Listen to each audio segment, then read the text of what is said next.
E aí, pessoal da quarentena, que esse cara foi tão importante, esse filósofo que eu vou falar hoje, que o nome próprio dele se tornou um adjetivo, né? Tá certo que não foi um adjetivo assim tão positivo, que é justamente quando a gente trata de alguém que faz qualquer coisa para atingir seus objetivos, né?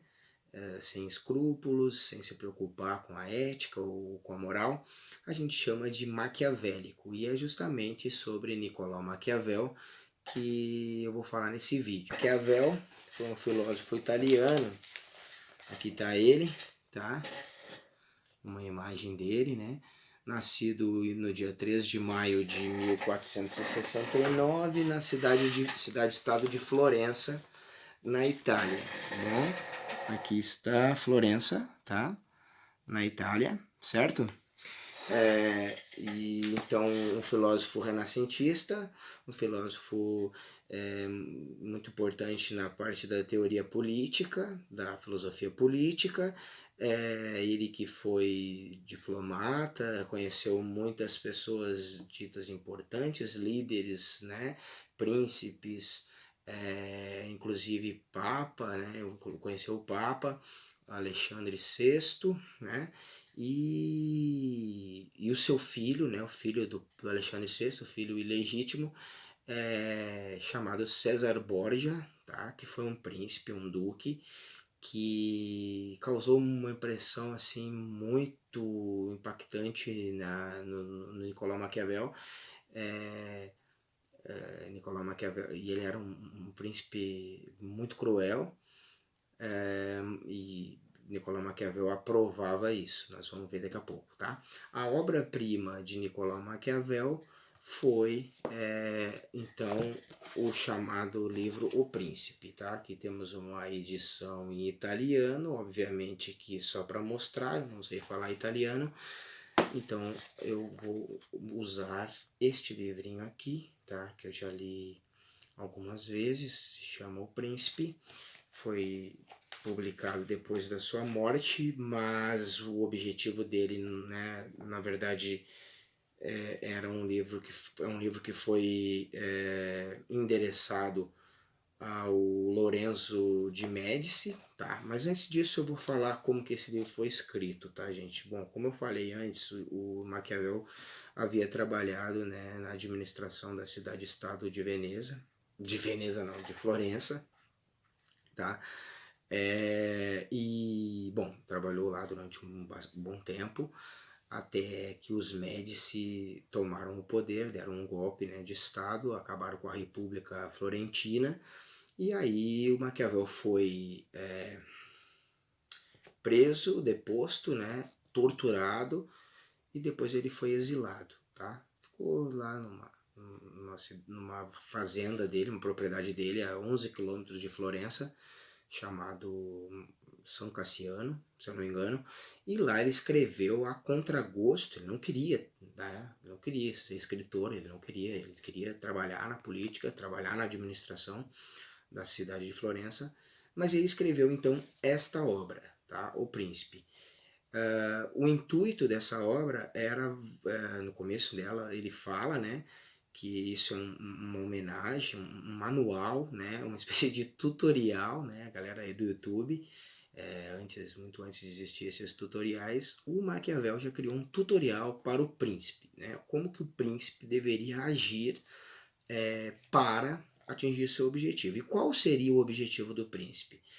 Conquistar, né, se ele não fosse um príncipe hereditário, ele deveria conquistar o poder, né, se fosse hereditário era só assumir o poder hereditariamente, né, mas conquistar, se consolidar e se perpetuar no poder, né, ou seja, a arte da política para Maquiavel seria essa, né. E aqui então tem uma série de regras e preceitos que o Maquiavel observou, né? O Maquiavel era um leitor de história mesmo, né? Lia sobre diversos historiadores, né? Principalmente de história antiga, tá? porque lembrando, né, ele era um filósofo renascentista. No Renascimento tinha toda essa questão de voltar o olhar, né, para a antiguidade, então ele defendia a República Romana e os principados, né? Inclusive esse livro, né, o nome dele original era Dos Principados, daí as pessoas que publicaram ele, né, os editores resolveram botar o nome de O Príncipe. Bom, nesse livro tem várias ideias de Maquiavel, uma delas muito importante, que fala se o príncipe deve ser temido ou amado. Né? Ele vai dizer o seguinte, né? O príncipe deve ser os dois, né?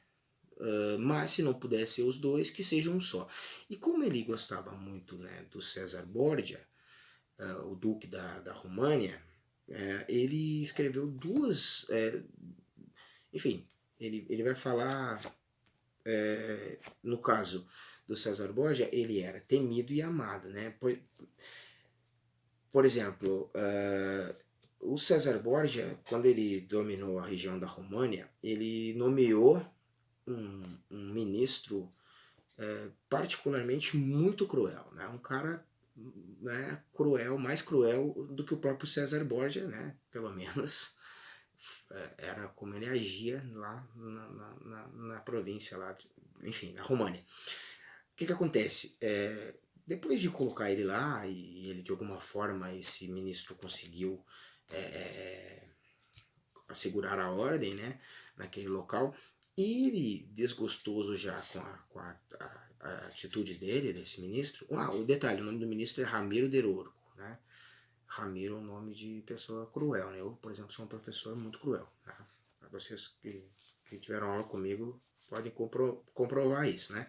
Mas enfim, esse cara, então, o César Borgia vai mandar, né? Vai mandar que algumas pessoas da lealdade dele vão até a România e acabam executando o Ramiro de Urco, né? E além de executar, eles cortam ele no meio, tá? E deixam um pedaço de pau, enfim, machado, sei lá o que era, todo ensanguentado do lado do corpo, né? Então ele conseguiu duas coisas que ele queria. Uma que era fazer com que o povo da România ficasse do lado dele, né? Ou seja, que ele fosse amado e ao mesmo tempo fosse temido, porque afinal de contas ele tinha partido um cara extremamente cruel em dois, tá? Então é uma boa dica. Outra coisa que o Maquiavel fala, né, uma das ideias principais, né, ele fala que o príncipe ele deve ter a atitude, né, assim como os animais, ele deve ser um pouco raposa, ter a astúcia da raposa, a habilidade da raposa e a força do leão. E aí ele vai realmente citar, né, novamente o César Borgia. Nesse caso o César Borgia teve a força de um leão, né, para agir. Mas em outro caso, né, que a família dos Orsini queria derrubar o César Borgia, né, e conspirou, armou, né, fez todo um encontro e os líderes então dessa família propuseram um encontro, né, onde eles com o César Borgia fingindo não saber do que se tratava, aceitou o encontro e quando chegou no local lá determinado ele matou todos os integrantes, tá? Então nesse caso, né, o César Borgia estava agindo como uma raposa que é capaz de detectar armadilhas. Bom, esse foi um dos preceitos. Né? Outro preceito fundamental na obra de Maquiavel é a dicotomia entre virtude e fortuna. Virtude seria, né, virtude, mas que não se aplica muito bem assim à questão da virtude grega, por exemplo. É uma virtude mais relacionada à ousadia, mais relacionada à firmeza, né, e ao mérito. Tá? Ele dizia que o príncipe que adquirir, conquistasse o poder pela virtude, ele vai ter um longo período, né, como príncipe, né?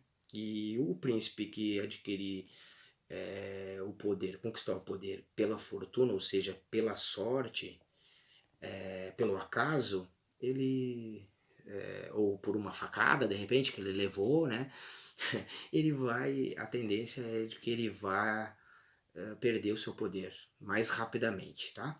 Então, Nicolau Maquiavel é fascinante. E a frase, então, mais famosa de Maquiavel é a frase dos fins justificam os meios. Eu vou usar aqui essa frase aqui bonita desse livro aqui bem interessante, chamado O Livro da Filosofia, tá? Que mais ou menos resume o pensamento de Maquiavel, que não importa o meio que tu utilize, se isso falando politicamente, né, dentro da política, ele vai romper com a ideia de Aristóteles, Platão, que a política deveria ser usada para tornar o cidadão virtuoso. Ele vai dizer que não tem nada a ver, que política e ética são separadas, né? Não tem como um político acreditar ou até mesmo cumprir as promessas que ele faz, porque a gente sabe que não é assim que funciona dentro, né, por exemplo, nos países, né,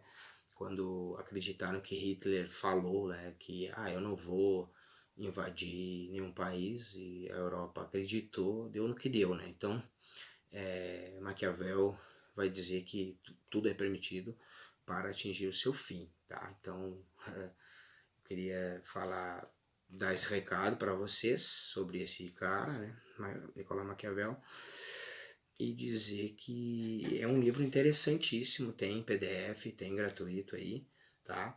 E se vocês conhecem algum político aí do Brasil, né, que vocês acham que leu O Príncipe, né, eles não costumam assumir, assim, né, mas a maioria deles leu e tenta seguir, né, os ensinamentos do Príncipe.